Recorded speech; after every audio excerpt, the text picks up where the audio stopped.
الحمد لله رب العالمين والصلاة والسلام على أشرف الأنبياء والمرسلين أما بعد فأعوذ بالله من الشيطان الرجيم من همزه ونفخه ونفثه بسم الله الرحمن الرحيم رب اشرح لي صدري ويسر لي أمري واحلل عقدة من لساني يفقه قولي اللهم انفعنا بما علمتنا وعلمنا ما ينفعنا وزدنا علما فبشر عباد الذين يستمعون القول فيتبعون أحسنه أولئك الذين هداهم الله وأولئك هم أولو الألباب أعوذ بالله من الشيطان الرجيم بسم الله الرحمن الرحيم أم حسبتم أن تدخلوا الجنة ولما يعلم الله الذين جاهدوا منكم ويعلم الصابرين أم حسبتم کیا تم نے گمان کیا ان تدخلوا الجنت یہ کہ تم داخل ہو جاؤ گے جنت میں ولما يعلم الله الذين جاهدوا منكم اور ابھی تک نہیں جانا اللہ تعالیٰ نے ان لوگوں کو جنہوں نے جہاد کیا تم میں سے ويعلم الصابرين اور تاکہ وہ جان لے صبر کرنے والوں کو۔ جنگ احد کے حالات پر تبصرہ چل رہا ہے اور اللہ تعالیٰ اس ضمن میں فرما رہے ہیں، قرآن کریم میں وعدے فتح و نصرت کے مسلمانوں کے ساتھ، اور نبی کریم صلی اللہ علیہ وسلم کے بھی وعدے تھے فتح و نصرت کے، اور یہ وعدے ایسے ہیں کہ جو ہمارے ایمان کا حصہ ہیں، جس پر کئی دفعہ تفصیل سے بات ہو چکی ہے۔ لیکن جب جنگ احد میں نقصان ہوا، پہلے مرحلے میں تو جنگ احد میں بھی جنگ بدر کی طرح عظیم الشان فتح ہوئی تھی، لیکن پھر کچھ وجوہات کی وجہ سے، جیسے ہم تفصیل پڑھ چکے ہیں، نقصان ہوا مسلمانوں کا کافی زیادہ، مال غنیمت اکٹھا کرنے کے چکر میں، اور نبی صلی اللہ علیہ وسلم کے حکم کی اجتہادی طور پر ہی مخالفت اور بعض دیگر وجوہات کی بنا پر۔ تو اب ایک آزمائش کا وقت آیا، اور اس آزمائش کے وقت میں ظاہری بات ہے کہ مسلمانوں کے ذہنوں میں بھی سوال پیدا ہوا کہ ہم سے تو وعدے تھے فتح و نصرت کے، اور پھر جو منافقین تھے انہوں نے بھی شکووں کا بازار گرم کیا، اور چونکہ وہ بھی نہیں گئے تھے، وہ رستے سے پلٹ آئے تھے 300 عبداللہ بن ابی اور اس کے ساتھی، تو ان کو بھی موقع مل گیا کہ ہم تو اسی لیے نہیں گئے تھے، دیکھو ہم صحیح تھے، ہم اسی لیے ہی شریک نہیں ہوئے تھے کہ ہمیں پتہ تھا نقصان ہونا ہے، حالانکہ پہلے مرحلے میں تو فتح ہوئی تھی۔ تو اللہ تعالیٰ نے تبصرہ کیا ہے ان حالات پر کہ اللہ کے وعدوں کے بعد بھی نقصان کیوں ہوا۔ اللہ نے بتایا کہ یہ نقصان عارضی ہے، قد خلت من قبلکم سنن، بہت سے ایسے واقعات پہلے بھی گزر چکے ہیں، آزمائشیں آتی رہتی ہیں مسلمانوں پر، یہ بھی ان آزمائشوں میں سے ایک آزمائش ہے، لیکن یاد رکھو اللہ تعالیٰ نے بتایا کہ انجام یہ ہے کہ جھٹلانے والوں کو، انکار کرنے والوں کو، کافروں کو ہی شکست ہوتی ہے، انجام کار یہی ہے، حتمی شکست وہ کافروں کا مقدر ہے، اور مسلمانوں کو اللہ تعالیٰ نے غلبہ ہی دینا ہے۔ جاء الحق وزهق الباطل ان الباطل كان زهوقا، حق اور باطل کی کشمکش میں ہمیشہ حق نے ہی غالب آنا ہے، اور باطل کا کام ہی جانا ہے، نتیجہ یہی ہے، دنیا ہو یا آخرت۔ پھر اللہ تعالیٰ نے کچھ حکمتیں بتائیں کہ ٹھیک ہے نقصان ہوا، اور اس نقصان کی وجوہات بھی تھیں جیسے آگے بھی آئیں گی۔ پھر اللہ تعالیٰ نے کچھ حکمتیں بتائیں جو اللہ تعالیٰ کی حکمتیں بھی تھیں، وہ ہم نے پڑھا کہ ان حکمتوں میں سے کہ تاکہ ایمان والوں کا پتہ لگ جائے اب اس مشکل وقت میں کون بھروسہ کرتا ہے اللہ پر، اللہ کی تقدیر پر اور اللہ کے وعدوں پر، اور کون پھر اعتراضات، شکوے شکایت کا دروازہ کھولتا ہے۔ اور پھر ایک مقصد یہ بھی تھا کہ شہید جو ہیں اللہ تعالیٰ کچھ لوگوں کو شہادت جیسی نعمت اس سے سرفراز کرے، اور اللہ تعالیٰ انہیں پھر جنت کے اندر بہت بلند مقام دے۔ اور یہ بھی تھا کہ اللہ تعالیٰ ایمان والوں کو بالکل خالص کر دے، اور اللہ کافروں کو مٹا دے۔ اور ہم نے کل پڑھا کہ کافروں کو مٹانے سے کیا مراد ہے کہ جب کافروں پر کوئی نعمت ہوتی ہے اللہ کی طرف سے، دنیاوی انعام ہوتا ہے، تو کافر اس سے فائدہ اٹھانے کی بجائے کافر اس نعمت سے مزید اللہ سے غافل ہوتے ہیں، مزید اللہ سے دور ہوتے ہیں، اور پھر تباہی و بربادی کا شکار ہوتے ہیں۔ اب اللہ تعالیٰ فرما رہے ہیں ایک اور انداز سے کہ تم کہتے ہو نقصان کیوں ہوا جنگ احد میں. اللہ نے حکمتیں بھی بیان کی. اللہ نے یہ بھی بتایا کہ یہ عارضی ہے.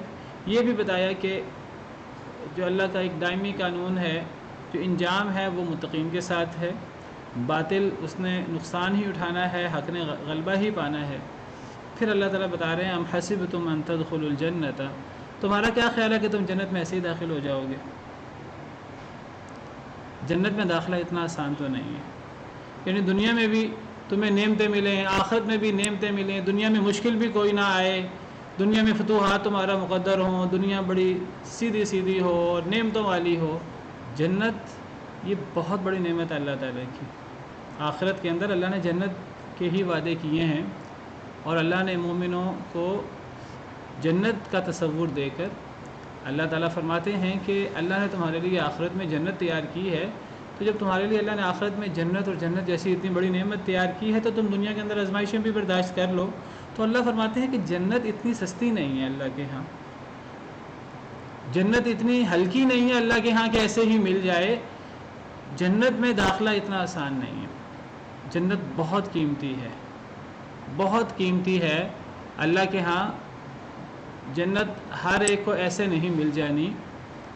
دیکھیے جنت اور جنت کی نعمتوں کا اور دنیا کی نعمتیں جتنی زیادہ کیوں نہ ہو جائیں، کوئی بندہ جو ہے وہ عمر نوح ہی لے کر کیوں نہ آ جائے، اور کوئی بندہ بادشاہوں جیسی، فرعون، نمرود اور بڑے بڑے بادشاہوں جیسی زندگی کیوں نہ گزار لے، قارون جیسی زندگی کیوں نہ گزار لے، دنیا جہاں کے سارے خزانے اس کے پاس ہی کیوں نہ ہوں، دنیا کی جتنی نعمتیں، جتنی لمبی عمر ہو، یہ متاع قلیل ہے جنت اور جنت کی نعمتوں کے مقابلے میں، آخرت کی نعمتوں کے مقابلے میں.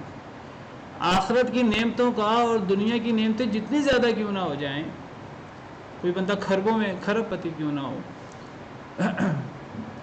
آخرت کا اور جنت اور دنیا کی نعمتوں کا مقابلہ ایسے جیسے کہ سمندر کے اندر انگلی ڈالیں تو انگلی کے ساتھ پانی لگتا ہے. یہ دنیا کی جتنی زیادہ نعمتیں ہو جائیں، آخرت کے مقابلے میں اس کی یہ حیثیت ہے. دنیا کی حیثیت اور دنیا کی نعمتوں کی حیثیت اللہ کے نزدیک جنت کے مقابلے میں، یعنی دنیا کی کوئی حیثیت ہی نہیں ہے، مچھر کے پر کے برابر نہیں ہے اللہ کے نزدیک دنیا کی وقت. اللہ کو پتہ ہے، ہمیں نہیں پتہ، لیکن ہمیں اللہ کے بتانے پر ہمیں یقین ہونا چاہیے، اعتماد ہونا چاہیے. اللہ کے نزدیک دنیا اور دنیا کی نعمتیں ساری اکٹھی کر لی جائیں، مچھر کے پر کے برابر اس کی وقت نہیں ہے. اگر اللہ کے نزدیک دنیا مچھر کے پر سے زیادہ حیثیت رکھتی ہوتی، اللہ کافر کو نعمتیں چھوڑے پانی کا گھونٹ نہ دیتے. ایک پانی کا گھونٹ نہ ملتا کافروں کو اگر دنیا کی کوئی وقت ہوتی. دنیا کی وقت کوئی نہیں ہے اللہ کے یہاں. تو اصل وقت پھر جنت کی ہے. تو جنت کی اتنی وقت ہے اور اتنی قیمتی ہے جنت، تو جنت میں داخلہ اتنا آسان ہو. ایک اور انداز سے تربیت ہو رہی ہے کہ یہ آزمائشیں، دنیا کی آزمائشوں سے گھبرانا نہیں چاہیے. یہ جتنی آزمائشیں ہوں گی جنت کی نعمتیں اتنی زیادہ تمہیں ملیں گی، اتنے زیادہ درجات بلند ہوں گے. تو جنت اللہ کی اتنی سستی نہیں ہے کہ بغیر مشکلات کے ہی مل جائے. تو مشکل سے گھبرانا نہیں چاہیے. صحابہ کرام کی تربیت ہو رہی ہے، اور جو لوگ حاملین قرآن ہیں ان کی تربیت ہو رہی ہے. ام حسبتم ان تدخلوا الجنہ، کیا تم گمان کرتے ہو کہ جنت میں داخل ہو جاؤ گے؟ وَلَمَّا يَعْلَمِ اللَّهُ الَّذِينَ جَاهَدُوا مِنكُمْ، اور ابھی تک نہیں جانا اللہ نے ان لوگوں کو جنہوں نے تم میں سے جہاد کیا. وَيَعْلَمَ الصَّابِرِينَ، اور تاکہ اللہ صبر کرنے والوں کو جان لے. جہاد کے بغیر یہ اپنی جان کو اللہ کے حضور، جان کا جو ہے وہ اللہ کو بیچ دیا جائے. مومن اپنی جان اللہ کو بیچ دیتا ہے، اپنے مال اللہ کو بیچ دیتا ہے، اور اللہ سے کیا لیتا ہے؟ جنت. تو جنت کے لیے تو جان و مال کو گروی رکھنا پڑتا ہے. ان اللہ اشتری من المؤمنین انفسهم واموالهم بان لهم الجنہ، اللہ نے خرید لیا مومنوں سے ان کے جانوں اور ان کے مالوں کے بدلے جنت. اللہ نے ان اللہ اشتری من المؤمنین انفسهم، اللہ نے خرید لیا مومنوں سے ان کی جانوں کو اور ان کے مالوں کو. بان لهم الجنہ، کہ مومنوں کو اس کے بدلے جنت ملے گی. یقاتلون فی سبیل اللہ فیقتلون ویقتلون، اللہ کے راستے میں قتال کریں، دوسروں کو قتل بھی کریں، خود بھی قتل ہوں. وعدا علیہ حقا فی التوراۃ والانجیل والقرآن، یہ اللہ کا سچا وعدہ ہے جو تورات میں بھی ہے، انجیل میں بھی ہے، قرآن میں بھی ہے، قرآن میں بھی پچھلی کتابوں میں بھی ہے۔ وَمَنْ أَوْفَىٰ بِعَهْدِهِ مِنَ اللَّهِ، اللہ سے بڑھ کر اپنے وعدوں میں سچا کون ہے؟ فَاسْتَبْشِرُوا بِبَيْعِكُمُ الَّذِي بَايَعْتُمْ بِهِ، اللہ کی یہ جو تجارت ہے جو اللہ نے تم سے کی ہے، اس تجارت پر خوش ہو جاؤ۔ تو جنت جو ہے وہ اس کے لیے جہاد اور جہاد کی مشکلات، جان و مال اللہ کے پاس گروی رکھو، جان و مال کا نقصان بھی اگر ہو جائے تو کوئی بات نہیں، اللہ نے جنت رکھی ہے۔ جنت بہت بہت قیمتی چیز ہے، بہت بڑا انعام ہے۔ تو ابھی تک اللہ نے تم میں سے جہاد کرنے والوں کو نہیں جانا، اللہ تعالیٰ صبر کرنے والوں کو ظاہر کرے، ان کو تو جانے کہ کون صبر کرتے ہیں مشکلات میں۔ تم صبر کا مظاہرہ کرو، پھر دیکھو جنت۔ جو غازی بنے ہیں، جن کے عزیز شہید ہوئے ہیں، جو شہید ہو گئے وہ تو جنت میں چلے گئے، جو بچ گئے اور وہ اس وقت مشکلات کے شکار ہیں، زخمی ہیں، یا ان کے عزیز اور قارب جو ہیں وہ جنگ میں کام آ گئے ہیں، تو یہ صبر، حوصلہ ہوگا، مشکلات کو فیس کریں گے تو پھر جنت ملے گی۔ جنت اتنی آسانی سے ملنے والی نہیں ہے۔ قرآن کریم میں اللہ نے یہ موضوع کئی جگہ بیان کیا ہے۔ ایک آیت کریمہ میں اللہ تعالیٰ فرماتے ہیں سورہ بقرہ میں، ام حسبتم ان تدخلوا الجنۃ ولما یأتکم مثل الذین خلوا من قبلکم، سورہ بقرہ آیت نمبر 214۔ اللہ فرماتے ہیں کہ تمہارا کیا خیال ہے کہ تم جنت میں ایسے ہی داخل ہو جاؤ گے؟ ولما یأتکم مثل الذین خلوا من قبلکم، ابھی تک تم سے پہلے جو لوگ تھے ان پر جو آزمائشیں آئیں وہ تمہیں تو ابھی تک آئیں نہیں۔ تم سے پہلے لوگوں پر بڑی بڑی آزمائشیں آئیں، لیکن انہوں نے ان آزمائشوں کو خندہ پیشانی سے برداشت کیا۔ مستهم البأساء والضراء، انہیں سختیاں آئیں، تنگیاں آئیں، وزلزلوا، انہیں ہلایا گیا، حتی یقول الرسول، حتیٰ کہ رسول پکار اٹھے، والذین آمنوا معه، اور رسولوں کے ساتھ ایمان لانے والے پکار اٹھے، متی نصر اللہ، کب اللہ کی مدد آئے گی۔ اور جب ایسی کیفیت ہوتی ہے کہ صبر کا پیمانہ لبریز ہونے لگتا ہے، اس وقت اللہ فرماتے ہیں الا ان نصر اللہ قریب، اس وقت اللہ کی مدد بہت قریب ہوتی ہے۔ تو دنیا کے اندر آزمائش ہوگی، مشکلات ہوں گی، تو پھر درجات بلند ہوں گے۔ جنت اللہ کی اتنی سستی نہیں ہے، جنت اتنی ہلکی نہیں ہے، جنت کے لیے بڑی آزمائشیں، بڑی مشکلات کا سامنا کرنا پڑتا ہے، صبر کا مظاہرہ کرنا پڑتا ہے۔ اصحاب الاخدود کا قصہ آپ کے سامنے، کس طرح انہیں توحید کے بدلے، ایمان کے بدلے انہیں آگ میں ڈالا گیا، لیکن ان کے پائے استقلال میں کوئی کمی نہیں آئی۔ وہ چاہتے تو وہ اللہ نے اجازت دے رکھی ہے انسان جان بچانے کے لیے، ظاہراً کلمہ کفر بول سکتا ہے، لیکن دیکھیے کہ وہ کتنے مظلوم تھے اور ان پہ کتنا ظلم ہوا۔ آگ کی خندقیں کھودی گئیں اور ان سے کہا جاتا رہا کہ تم اپنے ایمان سے انکار کر دو، تمہیں ہم آگ میں نہیں ڈالیں گے، تمہیں آگ میں نہیں جلائیں گے، لیکن دیکھیے انہوں نے آگ میں جلنا برداشت کر لیا۔ اسی طرح حدیث مبارکہ میں، صحیح بخاری کی حدیث ہے، حضرت خباب بن ارت راوی ہیں صحیح بخاری کی حدیث نمبر 3612، حضرت خباب بن ارت وہ فرماتے ہیں شکونا الی رسول اللہ صلی اللہ علیہ وسلم وهو متوسد بردۃ له فی ظل الکعبہ، ہم نے نبی صلی اللہ علیہ وسلم سے شکایت کی کہ کافر بڑی ظلم و زیادتی کرتے ہیں، بڑا ہمیں تنگ کرتے ہیں، بڑی تکلیفیں دیتے ہیں، زبانی بھی جسمانی بھی۔ نبی صلی اللہ علیہ وسلم جو ہیں وہ چادر اوڑھے ہوئے تھے خانہ کعبہ کے سائے میں۔ ہم نے کہا الا تستنصر لنا، اے اللہ کے رسول آپ اللہ سے مدد نہیں مانگتے، آپ اللہ سے مدد مانگیں ہمارے لیے، آپ نبی ہیں، آپ رسول ہیں، آپ کی دعا قبول ہوتی ہے۔ الا تدعو اللہ لنا، آپ اللہ سے دعا نہیں کرتے ہمارے لیے۔ یہاں تو حدیث میں تھوڑا اختصار ہے، دوسری حدیث میں ہے کہ نبی صلی اللہ علیہ وسلم غصے میں آ گئے، آگے چہرہ مبارک سرخ ہو گیا، اور آپ نے فرمایا کان الرجل فی من قبلکم، تم سے پہلے جو لوگ تھے، یحفر له فی الارض، اس کو زمین کے اندر گڑھا کھود کر اس کو گڑھے میں دبا دیا جاتا تھا، اس کا دھڑ اوپر ہوتا تھا، اس کا ٹانگیں اور نچلا حصہ گڑھے میں ہوتا تھا، فیجعل فیہ، اس کو گڑھے میں کر دیا جاتا، فیجاء بالمنشار، ایک آرا لایا جاتا، فیوضع علی رأسہ، اس کے سر پر رکھا جاتا، فیشق باثنتین، دو حصوں میں اس کو تقسیم کر دیا جاتا، وما یصدہ ذلک عن دینہ، اور یہ چیز بھی اس کو اس کے دین سے نہیں روکتی تھی۔ وہ لوگ جو ہے وہ پھر بھی اسلام سے نہیں پھرتے تھے، وہ تکلیف برداشت کر لیتے تھے، دو ٹکڑوں میں ہونا برداشت کر لیتے تھے۔ وَيُمْشَطُ بِأَمْشَاطِ الْحَدِيدِ مَا دُونَ لَحْمِهِ مِنْ عَظْمٍ أَوْ عَصَبٍ، لوہے کی کنگھیوں سے بڑی بڑی لوہے کی کنگھیاں، ان سے ان کے گوشت کو نوچ لیا جاتا تھا ہڈیوں سے اور اعصاب سے. وما یصدہ ذلک عن دینہ، یہ چیز بھی انہیں ان کے دین سے روکتی نہیں تھی. پھر آپ نے فرمایا واللہ، اللہ کی قسم، لیتمن ھذا الامر، کہ اللہ تعالیٰ ضرور اس معاملے کو پورا کریں گے، اللہ تعالیٰ ضرور اسلام کو غالب کریں گے. حتی یسیر الراکب من صنعاء الی حضرموت، حتیٰ کہ ایک سوار جو ہے وہ صنعاء سے حضرموت تک سفر کرے گا. صنعاء سے حضرموت تک ایک انسان سفر کرے گا. لا یخاف الا اللہ، اللہ کے علاوہ اسے کسی کا ڈر نہیں ہوگا. اب الذئب علی غنمہ، کسی شخص کو اپنی بکریوں پر بھیڑیے کا ڈر نہیں ہوگا. اتنا امن ہو جائے گا اسلام کی برکت سے. ولکنکم تستعجلون، لیکن تم جلدی کرتے ہو. تو نبی صلی اللہ علیہ وسلم نے سمجھایا ان صحابہ کرام کو کہ جن صحابہ کرام نے شکوہ کیا کہ بڑی مشکل حالات ہیں، تو ان حالات میں آپ ہمارے لیے دعا نہیں کرتے. نبی صلی اللہ علیہ وسلم دعا بھی کرتے تھے، لیکن آپ نے انہیں فرمایا کہ مایوس ہونے والی بات نہیں ہے، اللہ کے وعدوں پر ہمیں بھروسہ ہونا چاہیے. آپ نے پہلے انہیں بتایا کہ پچھلے دور میں بڑی بڑی مشکلات آئیں اور لوگوں نے ثابت قدمی کا مظاہرہ کیا، صبر کا مظاہرہ کیا، یہ کام تمہیں بھی کرنا ہے. پھر آپ نے بشارتیں بھی دیں.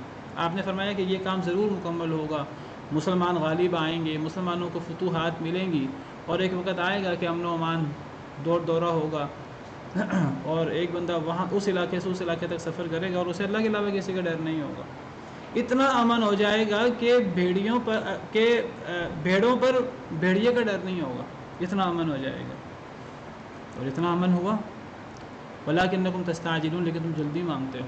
تو یہاں سے تربیت کی کہ دنیا میں مشکل آنے سے انسان کو گھبرانا نہیں چاہیے. کہ دنیا میں مشکل صرف مسلمان پہ نہیں آتی، کافر پر بھی آتی ہے. لیکن مسلمان جو ہے وہ کئی دفعہ جو ہے وہ یہ کہنا شروع کر دیتے ہیں ہم تو مسلمان ہیں، ہم پر اتنی مشکلات کیوں آتی ہیں. مسلمان کے لیے تو اللہ نے آخرت میں جنت رکھی ہے. مسلمان پر تو مشکلات کا آنا بنتا ہے کہ اگر دنیا کے اندر مشکلات آئیں گی اور وہ صبر کا مشکلات آنے سے تو کھرے کھوٹے کا پتہ لگے گا.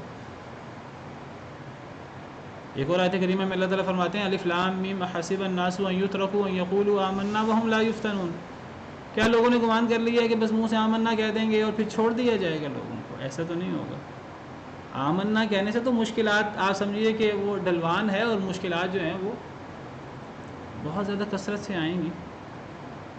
وَلَقَدْ فَتَنَّا الَّذِينَ مِن قَبْلِهِمْ، ہم نے پہلے لوگوں کو بھی آزمایا تھا. فَلَيَعْلَمَنَّ اللَّهُ الَّذِينَ صَدَقُوا وَلَيَعْلَمَنَّ الْكَاذِبِينَ، اس آزمائش میں پتہ لگتا ہے سچے کون ہیں اور جھوٹے کون ہیں، کنہوں نے سچا آمنا کہا ہے اور کنہوں نے جھوٹا آمنا کہا ہے. اللہ کو تو پہلے ہی پتہ ہے. اللہ تعالیٰ اصل میں ثابت کرنا چاہتے ہیں لوگوں کے سامنے ثابت ہو جائے کہ کس نے سچا آمنا کہا ہے، کس نے جھوٹا آمنا کہا ہے. آمنا کہنے کی اہمیت نہیں ہے صرف آمنا کہنے کی، اصل تو اس کو ثابت کرنے کی اہمیت. اور ثابت کیسے ہوتا ہے؟ مشکل حالات میں. ورنہ اللہ تعالیٰ فرماتے ہیں وَمِنَ النَّاسِ مَن يَقُولُ آمَنَّا بِاللَّهِ وَبِالْيَوْمِ الْآخِرِ وَمَا هُم بِمُؤْمِنِينَ، ایسے لوگ بھی ہیں جو کہتے ہیں ہم اللہ پر ایمان لائے، آخرت پر ایمان لائے، اور وہ مومن نہیں ہیں، منافق ہیں. اللہ معاف کرے. تو مومن کا کیسے پتہ لگتا ہے؟ مشکل میں. نعمتوں میں تو ہر بندہ ہی نعمتوں سے فائدہ اٹھانے کے لیے ایمان کا اظہار کرتا رہتا ہے، بڑے بڑے دعوے کرتا رہتا ہے. پتہ تو لگتا ہے مشکل حالات میں. تو مشکل حالات سے گھبرانا نہیں چاہیے. یہ ایک الگ بات ہے، میں یہاں ذکر کر دوں کہ کبھی اللہ سے مشکل حالات کی تمنا نہیں کرنی چاہیے. کبھی اللہ سے یہ نہیں کہنا چاہیے کہ اے اللہ تعالیٰ آزمائش آئے گی تو پھر میں صبر کروں گا، اور میں پھر اور لوگوں سے بھی نہیں کہنا چاہیے کہ آزمائش آئے گی پھر میں دکھاؤں گا کہ میرا ایمان کتنا ہے اور میں کتنا صبر کر سکتا ہوں. اللہ سے کبھی بھی آزمائش نہیں مانگنی چاہیے. اللہ سے ہمیشہ عافیت مانگنی چاہیے. اگلی آیت کریمہ کی وضاحت کرتے ہوئے میں انشاءاللہ حدیث مبارکہ بھی پیش کروں گا. انسان کو کبھی اللہ سے مشکل نہیں مانگنی چاہیے، کبھی آزمائش نہیں مانگنی چاہیے کہ میں اپنے ایمان کا مظاہرہ کروں، میں صبر کا مظاہرہ کروں. لیکن اگر آزمائش آئے، اور آزمائش آ کے رہتی ہے دنیا کے اندر، اگر مشکلات آئیں اور مشکلات آ کر رہتی ہیں، یہ وہ دنیا ہی کیا ہے جس میں مشکلات نہ آئیں؟ دنیا آزمائش کا گھر ہے. دنیا جنت نہ کبھی بنی ہے کسی کے لیے اور نہ کبھی جنت بنے گی کسی کے لیے. جنت میں کوئی مشکل نہیں ہے. جو بندہ کہتا ہے یہ مشکل آئی کیوں ہے، وہ اصل میں دنیا کے اندر جنت کا تقاضا کر رہا ہے. تو اگر مشکل آ جائے، اللہ سے مشکل مانگنی نہیں چاہیے، اللہ سے عافیت مانگنی چاہیے، لیکن مشکل آ جائے اور وہ آنی ہے، انسان کو تیار رہنا چاہیے. اور اگر مشکل آ جائے انسان کو اللہ سے عافیت مانگنی چاہیے. اگر مشکل آ جائے تو انسان کو صبر کا مظاہرہ کرنا، شکوہ نہیں کرنا اللہ کا لوگوں سے، اور جزا فضا نہیں کرنا. اس وقت اہمیت کس آمنا کہنے کی ہے؟ اس آمنا کہنے کی جس کے ساتھ عمل اس کی تائید کرے، تب اہمیت ہے. یہ جو آخری 2 آیتیں سورہ بقرہ کی، آمن الرسول بما، کیا وہ زبان سے کہتے تھے؟ میں یہی بتا رہا ہوں کہ زبان سے، صحابہ نے بھی زبان سے کہا اور منافقین نے بھی زبان سے کہا تو دونوں نے. قبول کس کا ہوا؟ یہ سورہ بقرہ کے آخری 2 آیتوں میں صحابہ کی بات ہو رہی ہے، منافقین کی بات نہیں ہو رہی، نبی صلی اللہ علیہ وسلم کی اور صحابہ کی بات ہو رہی ہے. تو صرف آمنا کہنا اور عمل اس کے مخالف ہونا، اس کی اہمیت نہیں ہے. میں یہ کہہ رہا ہوں. ہاں، جس آمنا زبان کے ساتھ انسان کہتا ہے اور عمل سے اس کو ثبوت بہم پہنچاتا ہے، وہ اللہ کے یہاں اس کی بہت اہمیت ہے، بہت وقت ہے اس کی، اگر قول و فعل میں تضاد نہ ہو. جو بندہ زبان سے کہتا ہے عمل اس کے مطابق نہیں ہے، اس وہ تو دیکھیے میں نے آپ کے سامنے قرآن کی آیت پڑھی ہے، میں نے اپنی طرف سے تو کچھ نہیں آپ کو کہا.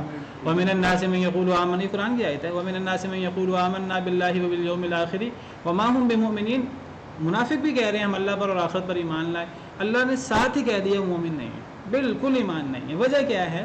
ان کا صرف زبان سے عمل نہیں ہے. اور جہاں جہاں قرآن کریم میں ایمان باللہ کی اہمیت اور فضیلت ہے، وہاں مراد صرف زبان نہیں ہے. کیونکہ ایمان کی تعریف میں 3 چیزیں شامل ہوتی ہیں. ایمان کسے کہتے ہیں؟ ایمان دل کی تصدیق، زبان سے اقرار، اور عمل بالجوارح. تصدیق بالجنان وقول باللسان وعمل بالارکان. یہ 3 چیزیں ہوتی ہیں تو ایمان مکمل ہوتا ہے.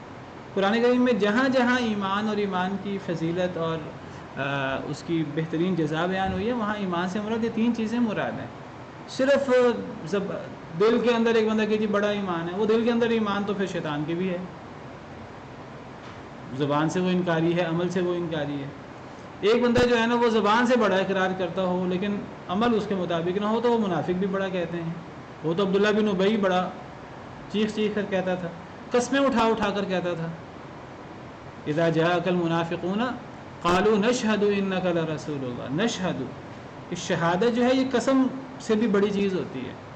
یہ دل و جان سے جو، تو وہ تو کہتے تھے ہم دل و جان سے گواہی دیتے ہیں آپ اللہ کے رسول ہیں. وہ تو جھوٹی قسم اٹھاتے تھے، وہ تو صرف زبان سے تھا.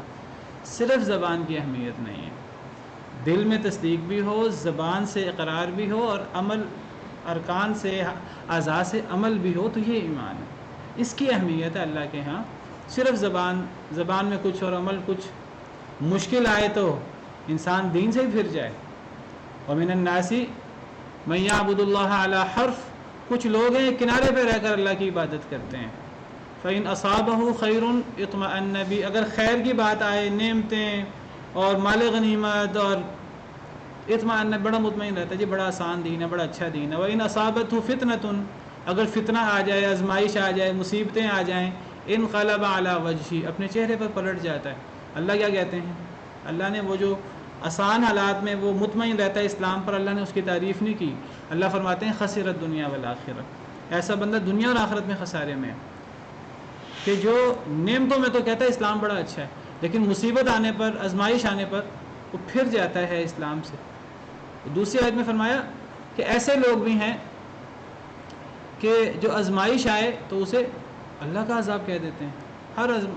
کہ ہم پر تو اللہ کے عذاب ہی بہت زیادہ ہیں.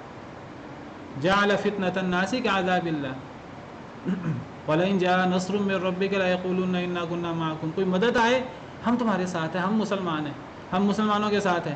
اللہ کی مدد آئے، نعمتیں آئیں تو مسلمانوں کے ساتھ اور مسلمانوں کی باتیں. اور جب کوئی آزمائش آ جائے تو اللہ کے عذاب بھی ہم پہ ختم نہیں ہوتے. تو یہ انداز، تو یہاں یہ تربیت ہو رہی ہے. صحابہ کرام کا یہ طرز عمل نہیں تھا، لیکن بعض صحابہ کرام کے ذہن میں یعنی یہ آ رہا تھا کہ یہ مشکلات کیوں آ رہی ہیں. اللہ تعالیٰ بتا رہے ہیں کہ دنیا میں مشکلات آتی ہی آتی ہیں. یہ اللہ نے درجے بلند کرنے ہیں، اللہ نے جنت دینی ہے، تو جنت جنت اتنی سستی نہیں ہے اللہ کے. فرمایا وَلَقَدْ كُنْتُمْ تَمَنَّوْنَ الْمَوْتَ مِنْ، اور آپ دیکھیے قرآن کریم میں جہاں بھی زیادہ تر جنت کا ذکر ہے، آپ کو جنت کے ساتھ صبر کا ذکر ضرور ملے گا. آپ کو پتہ ہے کہ جب مسلمان جنت میں جائیں گے، اللہ تعالیٰ ہمیں اہل جنت میں شمار کرے، تو اس وقت جو ہے فرشتے وہ سلام کر رہے ہوں گے مسلمانوں کو. اور فرشتے موت کے وقت بھی فرشتے جب روح قبض کریں گے مسلمانوں کی تو سلام کرتے ہوئے الذین تتوفاہم الملائکۃ طیبین یقولون سلام علیکم ادخلوا الجنۃ بما کنتم تعملون. اور آپ قرآن کریم میں زیادہ تر جہاں جنت کا ذکر ہے وہاں صبر کا ذکر ضرور ہے. سلام علیکم بما صبرتم فنعم عقبی الدار. فرشتے جو ہیں وہ جنت کی بشارت دیتے ہوئے جنتیوں کو جب جنتی جنت میں داخل ہوں گے تو فرشتے سلام کریں گے اور کہیں گے تم پہ سلامتی ہو تمہارے صبر کرنے کی وجہ سے. زیادہ تر جہاں جنت کا ذکر ہے وہاں ساتھ صبر کا ذکر عام طور پہ ملتا ہے. تو یہاں بھی اللہ تعالیٰ نے فرمایا جنت میں داخلہ اتنا آسان نہیں ہے. جہاد اور صبر اور سخت کوشش مشقت اگر آئے اللہ کی طرف سے، اور وہ آتی ہے، انسان کو عافیت مانگنی چاہیے، لیکن اگر آ جائے تو انسان کو خندہ پیشانی سے برداشت کرنا ہے اس کو.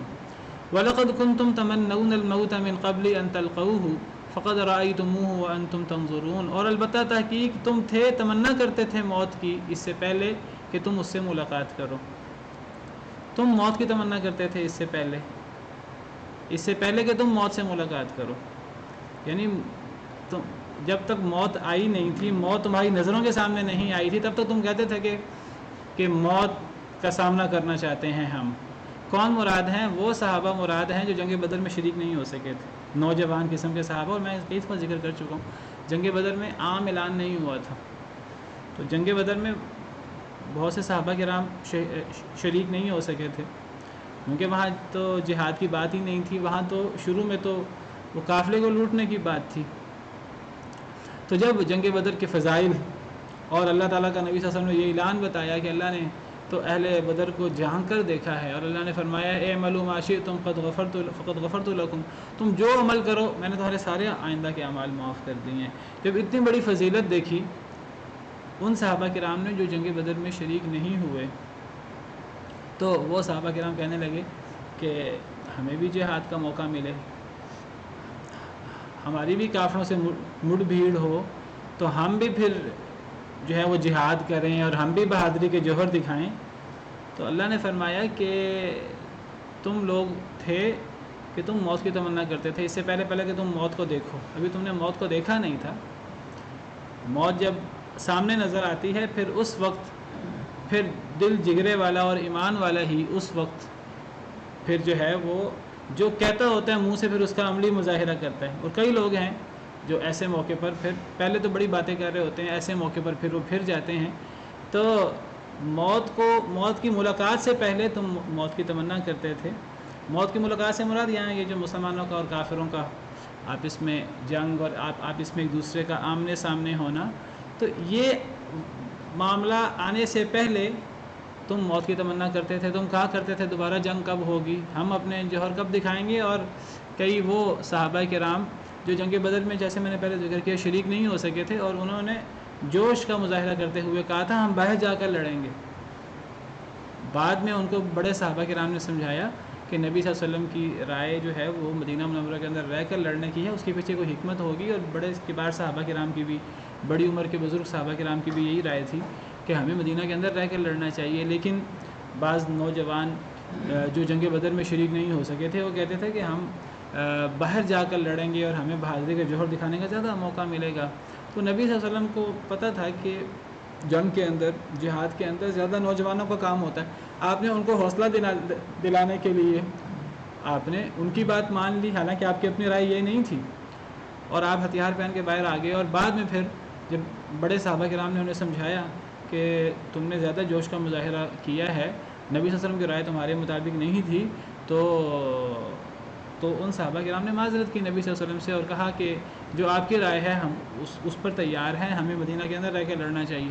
آپ نے فرمایا نبی کا یہ کام نہیں ہے کہ نبی ہتھیار پہن لے، ایک دفعہ تیاری کر لے، پھر تیاری کر کے اب ہتھیار اتار دے. اب یہ نبی کا کام نہیں، اب فیصلہ ہو گیا. تو باہر جا کر لڑے، اور باہر جا کر لڑنے میں بھی اللہ نے فتح دی ابتدا میں. بعد میں نقصان ہوا اس کی وجوہات آپ کے سامنے ہیں. تو اللہ تعالیٰ فرما رہے ہیں کہ تم موت کی تمنا کرتے تھے اس سے پہلے کہ تم اس سے ملاقات کرو. فقد رأیتموہ، بس تاکہ تم نے دیکھ لیا ہے اب موت کو. وانتم تنظرون، اور تم دیکھ رہے تھے، اب تم نے دیکھ لیا موت کیسی ہوتی ہے. تو گویا کہ بتایا ہے کہ انسان کو موت کی تمنا نہیں کرنی چاہیے. انسان کو، ایک انسان کا اگر چاہے ارادہ بھی ہو کہ اگر کوئی حالات پیش آئیں مشکل تو میں وہاں ایمان کا مظاہرہ کروں گا، میں وہاں ہر قسم کی قربانی دوں گا. انسان کا جتنا بھی ارادہ ہو تو انسان کو کوشش یہ کرنی چاہیے کہ انسان اس قسم کے الفاظ نہ بولے. انسان اللہ سے اس قسم کی دعا بھی نہ کرے کہ اے اللہ تعالیٰ کوئی جنگ کے حالات پیدا ہوں، اے اللہ تعالیٰ کوئی مجھ پر ایسی آزمائش آئے اور پھر میں اس آزمائش کے اندر. کوئی بندہ جو ہے نا اللہ تعالیٰ سے حضرت اسماعیل کا قصہ پڑھے اور پرانے جو نبی صلی اللہ علیہ وسلم نے بتایا کہ یہ چیزیں لوگوں پر پیش آتی تھیں، اصحاب اخدود کا معاملہ ہے. کوئی بندہ اللہ سے یہ دعا کرے اللہ تعالیٰ میرے ساتھ یہ معاملہ پیش آئے تو پھر میں اس وقت جو ہے وہ بڑے جذبے کا مظاہرہ کروں گا، ایمان کا مظاہرہ کروں گا. تو بہرحال انسان کو بڑے بول نہیں بولنے چاہیے. اور اگر انسان کو کوئی ایسی بات کرنی پڑے تو انسان کو اس وقت بھی اللہ پر بات چھوڑنی چاہیے اور کہنا چاہیے کہ اگر اللہ نے چاہا تو میں اس وقت صبر کا مظاہرہ کروں گا، اگر اللہ نے چاہا تو میں اس وقت یہ کردار پیش کروں گا. جیسے سیدنا اسماعیل علیہ السلام سے جب حضرت ابراہیم نے پوچھا کہ اے بیٹا یہ میں نے خواب دیکھا ہے، تو حضرت اسماعیل نے کہا اے ابا جان آپ کر گزری جو آپ کو حکم دیا گیا ہے، ستجدنی انشاءاللہ من الصابرین، اگر اللہ نے چاہا تو آپ مجھے صبر کرنے والوں میں سے پائیں گے. تو اللہ سے عافیت مانگنی چاہیے، اللہ تعالیٰ سے جنگ کا اور مشکل کا سوال نہیں کرنا چاہیے. انسان بڑا ہی کمزور ہے، لیکن جب مشکل آ جائے، جب آزمائش آ جائے، اس وقت پھر ثابت قدمی کا مظاہرہ، اس وقت پھر ایمان کا مظاہرہ کرنا چاہیے. اس وقت پھر بزدلی کا مظاہرہ کرنا، منافقت کا اللہ معاف کرے مظاہرہ کرنا، اس وقت بھاگنا، پھر یہ بہت بڑا گناہ ہے. پھر آپ کو پتہ ہے کہ کبیرہ گناہوں میں سے یہ ہے کہ انسان میدان جنگ سے بھاگے. میدان جنگ سے بھاگنا یہ پھر کبیرہ گناہوں میں سے، صرف عام کبیرہ گناہوں میں سے نہیں، اکبر الکبائر جو 7 بڑے بڑے گناہ ہیں ان میں سے ایک گناہ وہ میدان جنگ سے بھاگنا ہے. تو اس کے بارے میں حدیث ہے نبی صلی اللہ علیہ وسلم کی، صحیح حدیث ہے، یہ صحیح بخاری کی حدیث ہے. نبی صلی اللہ علیہ وسلم نے فرمایا، صحیح بخاری کی حدیث نمبر 2966، آپ نے فرمایا ایھا الناس، اے لوگو، لا تتمنوا لقاء العدو، دشمن سے ملاقات کی تمنا نہ کرو. وصل اللہ العافیہ، اللہ سے عافیت مانگو.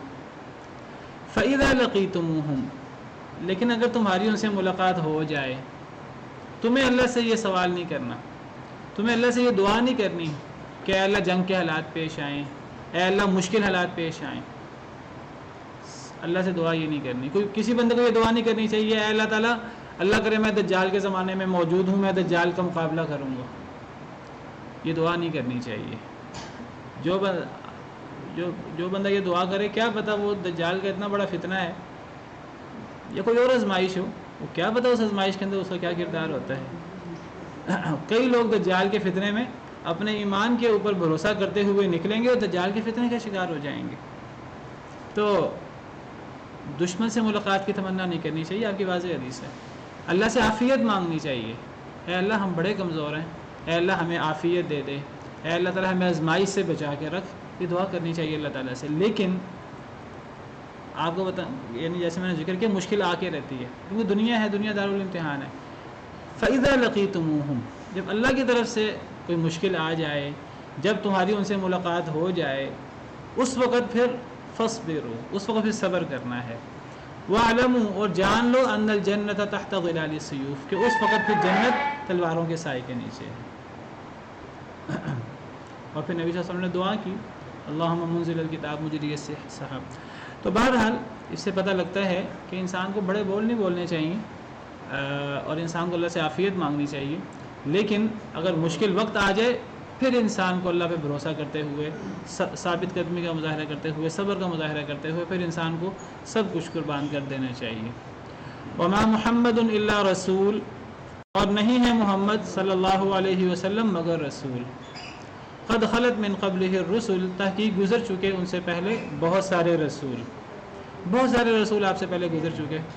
افا ام ماتا، کیا پس اگر وہ مر جائیں، او قتلا یا وہ شہید کر دیے جائیں، انقلبتم علی اعقابکم تم پھر جاؤ گے اپنی ایڑیوں کے بل، ومن ینقلب علی عقبیہ اور جو پھر جائے اپنی ایڑیوں کے بل، فلن یضر اللہ شیئا پس ہرگز نہیں وہ نقصان دے سکتا اللہ کو کچھ بھی، وسیجزی اللہ الشاکرین اور ان قریب اللہ تعالیٰ جزا دیں گے، اللہ بدلہ دیں گے الشاکرین شکر کرنے والوں کو۔ فرمایا وما محمد الا رسول، نہیں ہے محمد صلی اللہ علیہ وسلم مگر رسول، محمد صلی اللہ علیہ وسلم رسول سے بڑھ کر نہیں ہے، وہ نہیں ہے مگر رسول، ان کا رسول سے بڑھ کر مقام نہیں ہے، یعنی ان کا جو مقام ہے سب سے زیادہ وہ رسالت کا ہے، رسالت سے بڑھ کر ان کا مقام نہیں ہے کہ ان میں کوئی خدائی صفات میں سے کوئی صفت آ جائے، وہ کوئی اللہ کے وجود کا کوئی حصہ ہوں، جس طرح عیسائیوں نے حضرت عیسیٰ کو اللہ کا بیٹا قرار دیا، اللہ کا جز قرار دیا، تو نبی کریم صلی اللہ علیہ وسلم نہیں ہے مگر رسول، رسول سے بڑھ کر نہیں ہے۔ یہ حصر ہے، تو اس سے پتہ لگتا ہے کہ نبی صلی اللہ علیہ وسلم کے اندر کوئی خدائی صفت نہیں ہے، خدا کا وہ جز نہیں ہے، جس طرح بعض لوگ باور کراتے ہیں۔ نبی صلی اللہ علیہ وسلم اللہ کے جلیل القدر پیغمبر تھے، اور آپ تمام نبیوں کے سردار بھی تھے، اور تمام بنی آدم میں سب سے افضل بھی تھے، تو جس طرح لوگوں نے نبی صلی اللہ علیہ وسلم سے پہلے نیک لوگوں کے، نبیوں رسولوں کی ذات میں، اولیاء کی ذات میں غلو کیا، اس طرح نبی صلی اللہ علیہ وسلم کی ذات میں بھی بہت سارے لوگوں نے غلو کیا ہے، تو اللہ تعالیٰ نے پہلے بتا دیا کہ نبی کریم صلی اللہ علیہ وسلم رسول سے بڑھ کر نہیں ہے، وہ انسان ہیں، لیکن ان میں اور عام انسانوں میں فرق یہ ہے کہ وہ اللہ کے رسول بھی ہیں۔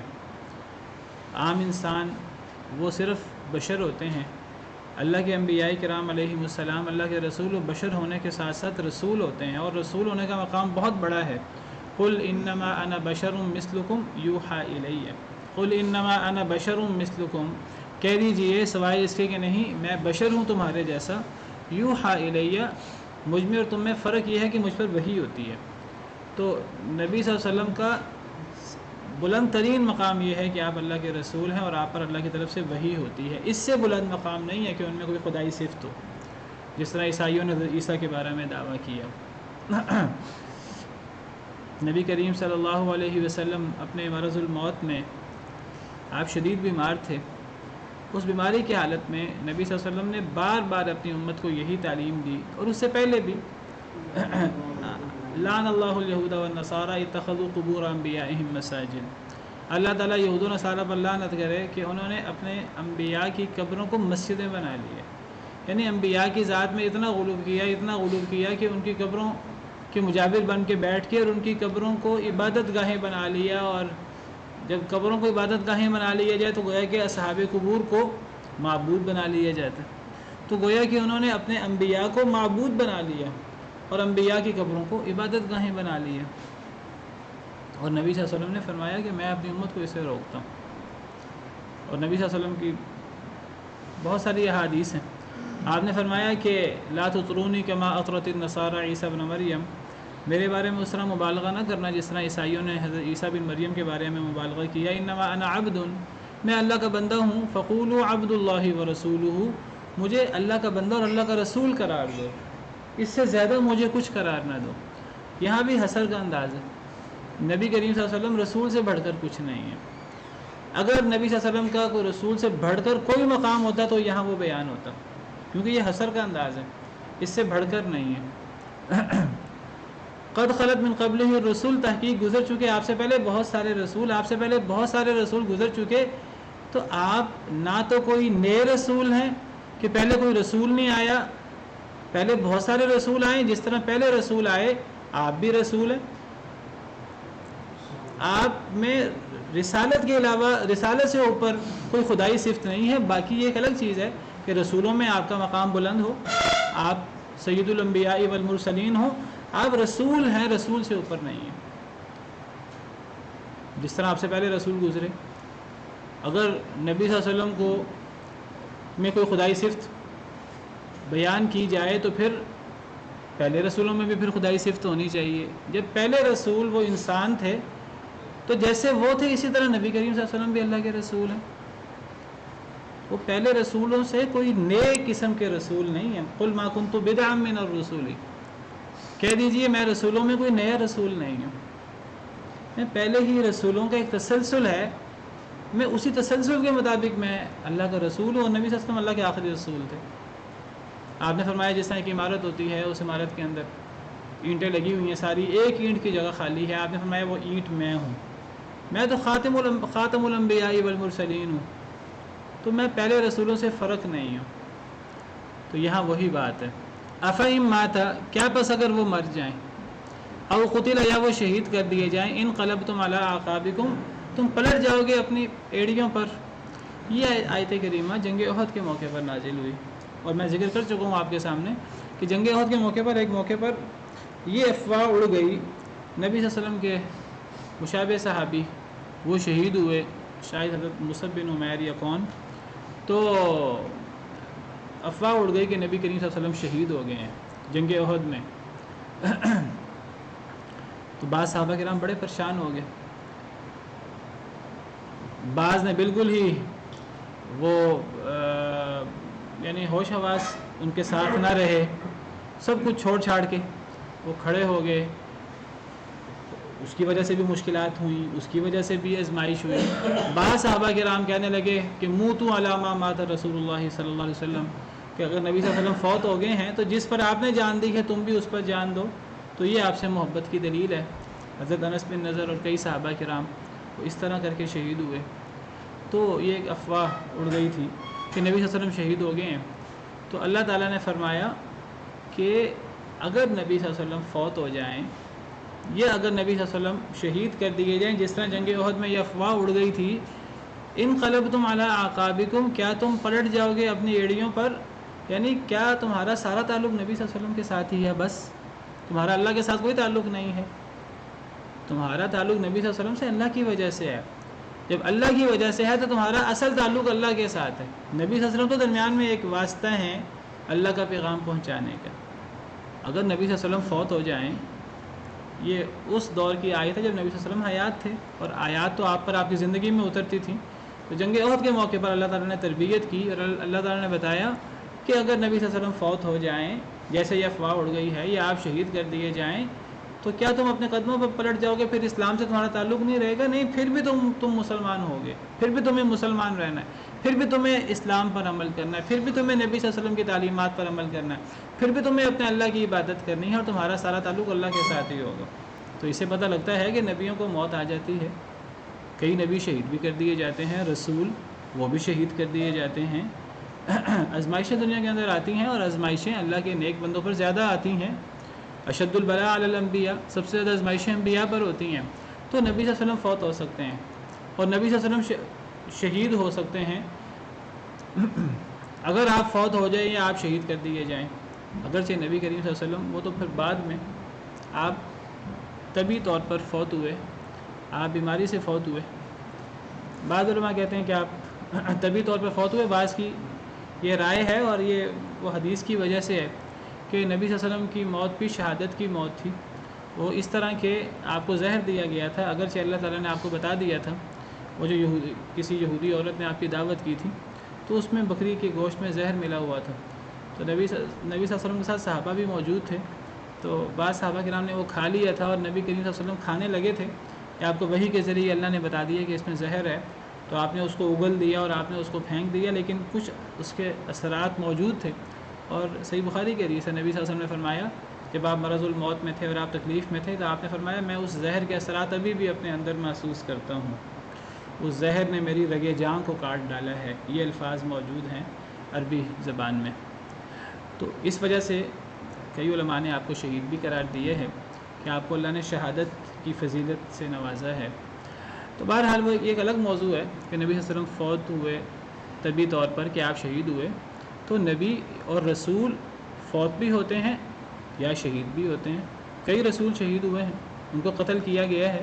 اللہ نے قرآن کریم میں سورہ بقرہ میں بیان کیا. بعض لوگ سمجھتے ہیں کہ رسول شہید نہیں ہو سکتے. بعض لوگوں کا یہ نظریہ ہے، وہ کہتے ہیں نبی شہید ہو سکتا ہے، رسول شہید نہیں ہو سکتا. رسول لازماً دنیاوی طور پر اس کا غلبہ ہوتا ہے، اور رسول کو کوئی قتل نہیں کر سکتا. یہ بعض لوگوں کا نظریہ ہے اور یہ بات صحیح نہیں ہے. یہ غامدی صاحب بھی یہی بات کہتے ہیں، یہ بات صحیح نہیں ہے. اللہ کے رسول بھی شہید ہو سکتے ہیں، ان کو بھی قتل کیا جا سکتا ہے. جیسے اللہ تعالیٰ نے قرآن کریم میں فرمایا ہے یہود بدبختوں کے حوالے سے، افکلما جاءکم رسول بما لا تہوی انفسکم استکبرتم ففریقا کذبتم وفریقا تقتلون. کیا جب کبھی تمہارے پاس کوئی رسول، وہاں لفظ رسول ہے، کیا جب بھی تمہارے پاس کوئی رسول آیا وہ پیغام لے کر جو تمہیں پسند نہیں آیا تو تم نے تکبر کیا، ایک فریق کو تم جھٹلا دیتے تھے اور ایک فریق کو تم قتل کر دیتے تھے. تو یہاں ایک فریق سے مراد وہ پیچھے رسولوں کا ذکر ہے. تو رسولوں کے ایک فریق کو تم جھٹلا دیتے تھے اور رسولوں کے ایک فریق کو تم قتل کر دیتے تھے. تو جی پوچھا جاتا ہے کہ جب وقت آ جاتا ہے تو پوچھا جاتا ہے ان سے، تو نبی ہاں کہتے ہیں تو پھر ان کی روح قبض کی جاتی ہے. جس طرح حضرت موسیٰ علیہ السلام سے پوچھا گیا تو حضرت اسرائیل یا جو بھی ملک الموت ہیں وہ آئے تو حضرت موسیٰ نے تھپڑ مار دیا انہیں. حضرت ملک الموت نے اللہ سے شکایت کی کہ آپ نے مجھے کس بندے کے پاس بھیجا ہے کہ میں نے اس سے بات کی ہے موت کی، تو انہوں نے تھپڑ مار دی ہے. اللہ نے فرمایا دوبارہ ان کے پاس جاؤ اور دوبارہ جا کر ان سے کہو کہ آپ بیل کی پشت پہ ہاتھ رکھیں، جتنے بال آپ کے ہاتھ کے نیچے آئیں آپ کو اتنے سال کی مہلت دے دی جاتی ہے. تو حضرت موسیٰ کہنے لگے اس کے بعد پھر موت تو ہے ہی. تو حضرت موسیٰ کہنے لگے اگر پھر بھی موت ہے تو پھر ابھی کیوں نہیں. تو نبیوں سے موت کے وقت پوچھا جاتا ہے. یہ نہیں اس کا مطلب کہ نبیوں کو پتہ ہوتا ہے کہ ان کی موت کب آنی ہے. ان کی موت کے وقت نبیوں سے پوچھا جاتا ہے، اجازت لی جاتی ہے. یہ نبیوں کا ایک مقام ہے. نبی صلی اللہ علیہ وسلم سے بھی اس کی اجازت لی گئی. حضرت عائشہ فرماتی ہیں کہ جی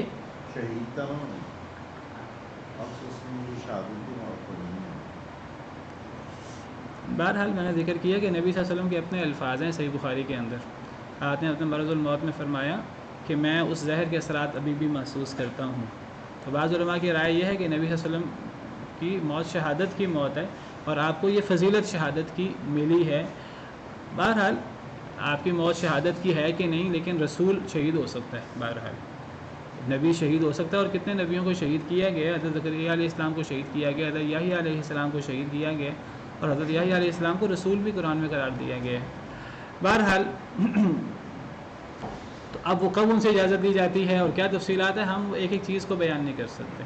ایک موٹی سی بات کا ہمیں پتہ ہے نبیوں سے پوچھا جاتا ہے موت کے وقت کیا بس جب وہ مر جائیں یا قتل کر دیے جائیں تو تم اپنے قدموں پر پلٹ جاؤ گے. تو بتایا کہ نبی سب کچھ نہیں ہوتا، نبی اللہ اور بندے کے درمیان واسطہ ہوتا ہے. مسلمان کا اصل تعلق اللہ کے ساتھ ہوتا ہے.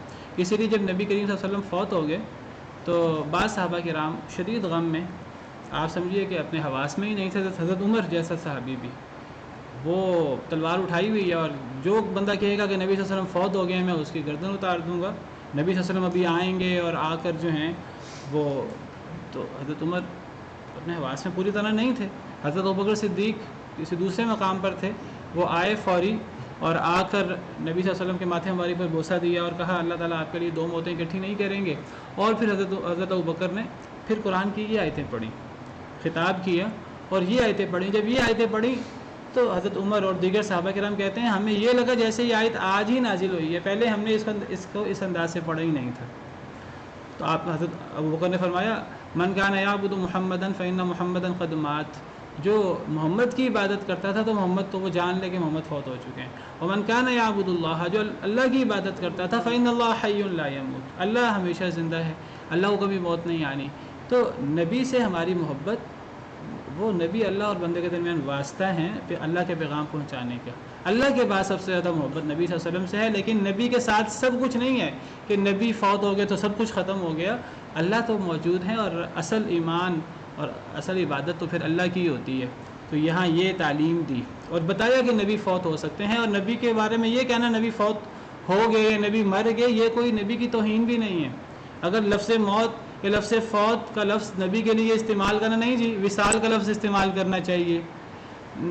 انتقال کا لفظ استعمال کرنا چاہیے، موت کا لفظ نہیں استعمال کرنا چاہیے، فوت کا لفظ استعمال نہیں کرنا چاہیے، بھئی قرآن نے تو استعمال کیے، اور قرآن کریم میں نبی صلی اللہ علیہ وسلم کی کوئی توہین نہیں ہے۔ یہ نبی کے لیے موت کا لفظ استعمال کرنا یا فوت کا لفظ استعمال کرنا کوئی توہین نہیں ہے۔ انک میت وانہم میتون، اے نبی آپ بھی مرنے والے ہیں، یہ بھی مرنے والے ہیں، قرآن میں موجود ہے۔ اور یہاں حضرت ابوبکر صدیق نے نبی صلی اللہ علیہ وسلم کے لیے موت کا لفظ استعمال کیا، من کان یعبد محمدا، صحیح بخاری میں، جو نبی صلی اللہ علیہ وسلم کی عبادت کرتا تھا فإن محمدا قد مات، صحیح بخاری کی حدیث ہے، نبی صلی اللہ علیہ وسلم فوت ہو چکے ہیں، مر گئے ہیں۔ تو یہ موت کا لفظ استعمال کرنا توہین نہیں ہے، اس کو ہم نے خود ہی توہین بنا لی ہے۔ اگر یہ توہین ہے اللہ معاف کرے تو قرآن میں یہ لفظ موجود ہے۔ حضرت ابوبکر صدیق کیا توہین کرتے تھے نبی صلی اللہ علیہ وسلم کی۔ جو پھر جائے نبی صلی اللہ علیہ وسلم کے بعد، جس طرح بہت سے کفار جو ہیں وہ اپنے قدموں پر پھر کے زکوٰۃ دینے سے انکار کر دیا، بہت سے لوگ جو مسلمان ہوئے تھے، اور کئی لوگوں نے جو ہے وہ زکوٰۃ دینے سے انکار کر دیا، کئی لوگ اسلام سے ہی پھر گئے کہ جی ہمارا سارا تعلق تو محمد کے ساتھ تھا۔ پھر ان سے لڑائی کی حضرت ابوبکر صدیق نے، صحابہ کرام نے۔ تو مسلمان کا اصل تعلق اللہ کے ساتھ ہے، جو اپنے قدموں پر پھر جائے اللہ کو کوئی نقصان نہیں دے سکتا، مسلمان کا تعلق اللہ سے ہوتا ہے۔ وَسَيَجْزِي اللَّهُ الشَّاكِرِينَ، عنقریب اللہ جزا دیں گے شکر گزاروں کو۔ شکر گزار کون؟ جو مشکل حالات میں بھی صبر کریں، مشکل حالات میں بھی اللہ رب العالمین کے احکامات پر عمل کریں، آسان حالات ہوں، نعمتوں والے حالات ہوں، اس میں بھی اللہ رب العالمین کا شکر ادا کریں، اللہ رب العالمین کے احکامات پر عمل کریں۔ سبحان ربک رب العزت عما یصفون وسلام علی المرسلین والحمد للہ رب العالمین۔